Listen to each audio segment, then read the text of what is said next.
The purpose of this video is to describe the basic camera shots, movements, and angles used in video production in the world today. We hope that this will help you in the future if you ever decide to shoot your own professional-looking videos. This first shot we see is a combination of two. The first is a pan, where the camera rotates horizontally on a fixed axis like an office chair.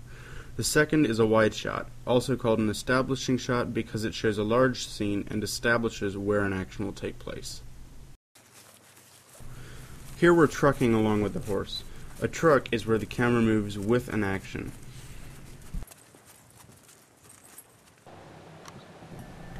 This is called a medium shot. In a medium shot, the subject is much larger than in a wide shot, but the background is still visible. In the same clip, we dolly towards the subject. A dolly is when the camera physically moves towards or away from the subject.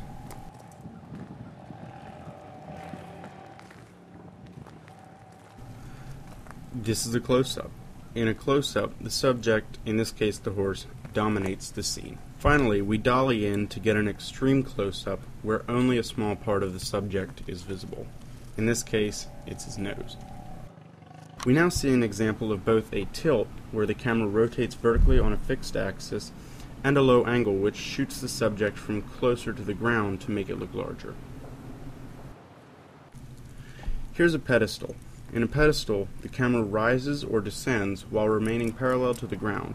In this shot, we began at the hoof,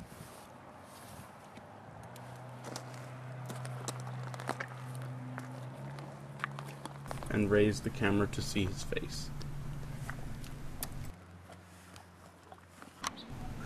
Another type of movement is a zoom, which changes the focal length of the lenses to make the subject larger. It looks similar to a dolly, however it's not, as we already know in a dolly the camera itself moves, in a zoom the camera doesn't.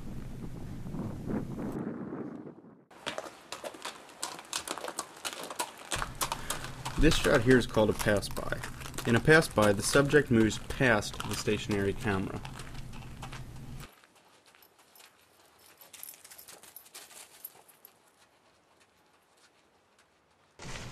Finally, we see 3 in 1, so I'll freeze the frames for you. The first one we see is a lead-in, when the subject enters the scene and the camera doesn't move. The second effect is called a high angle. For this, the footage is shot from above the subject to make it look smaller. Lastly, there's the lead-out. This is the same as a lead-in, but the subject is exiting instead of entering.